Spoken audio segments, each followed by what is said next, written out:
بسم اللہ الرحمن الرحیم۔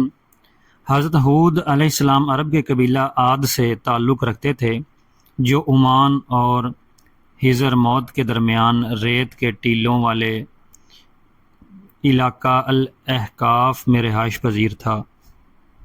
آپ علیہ السلام کا قبیلہ عاد بن ارم بن اوس بن سام بن نوح کی اولاد سے تھا۔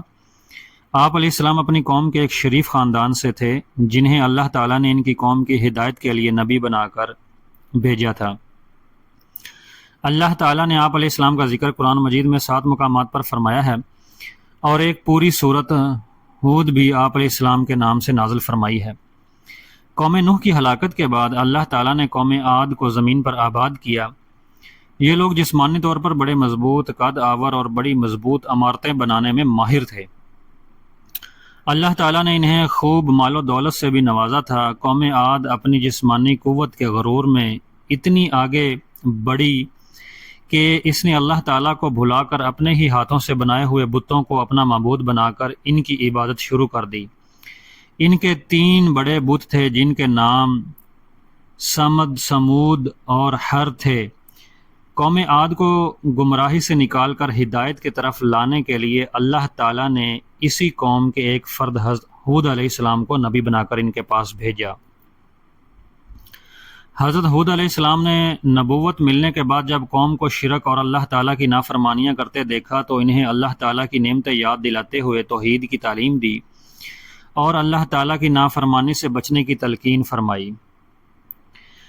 جب حضرت ہود علیہ السلام نے اپنی قوم کو اللہ تعالیٰ کی توحید اور اس کی فرما برداری کرنے کی دعوت اور نافرمانی سے بچنے کی تلقین کی تو قوم عاد نے آپ علیہ السلام کی دعوت قبول کرنے کے بجائے آپ علیہ السلام کو جھٹلایا اور آپ پر کئی الزامات لگائے۔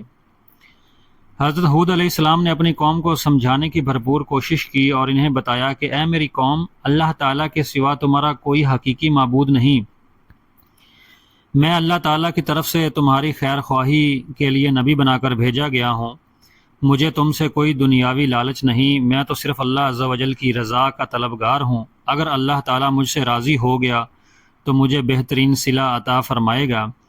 میں تمہارا خیر خواہ ہونے کی حیثیت سے تمہیں نصیحت کر رہا ہوں کہ اگر تم بتوں کی پوجا چھوڑ کر اللہ تعالیٰ کے فرما بردار بن جاؤ گے تو اس کا فائدہ تمہیں دنیا میں بھی ملے گا اور آخرت میں بھی۔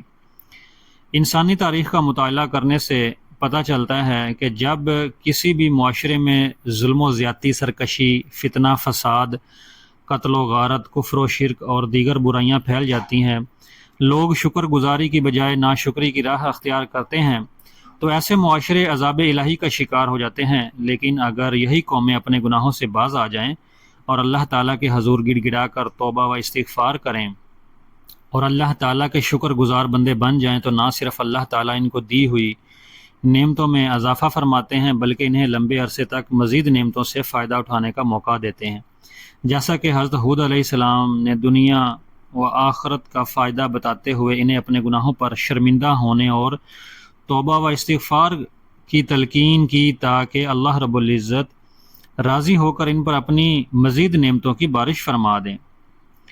حضرت ہود علیہ السلام نے اپنی قوم کو سمجھایا کہ اپنے رب کا یہ احسان نہ بھولو، اس نے تمہیں قوم نوح کا جانشین بنایا اور تمہیں بہت سی دنیاوی نعمتوں سے نوازا، لہٰذا تم اللہ تعالیٰ کی نافرمانی سے باز آ جاؤ اور میری دعوت توحید قبول کر لو۔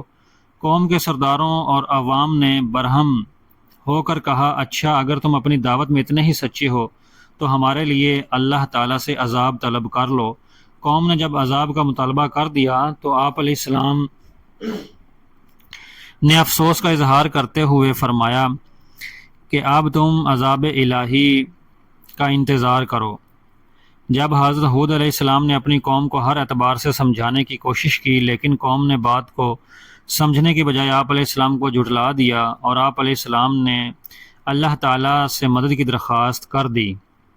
جب حضرت ہود علیہ السلام نے اپنی قوم کے خلاف مدد کی درخواست کی تو اللہ تعالیٰ نے فوراً آپ علیہ السلام کی درخواست قبول فرما لی اور قوم عاد پر سخت ترین عذاب ہولناک آندھی کی صورت میں نازل فرمایا، جس سے آپ علیہ السلام کی قوم کے تمام نافرمان لوگ ہلاک ہو گئے، صرف مومن اللہ تعالیٰ کی رحمت سے عذاب الہی سے محفوظ رہے۔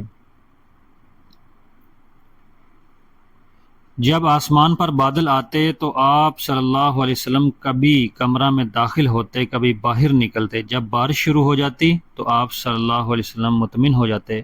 میں نے آپ صلی اللہ علیہ وسلم سے اس حالت کے متعلق پوچھا تو آپ صلی اللہ علیہ وسلم نے فرمایا، کہیں یہ وہی آندھی نہ ہو جو قوم عاد پر آئی تھی۔ دوستو ویڈیو اچھی لگی ہو اس کو لائک شیئر ضرور کریں، اور پلیز چینل کو بھی سبسکرائب کر لیں۔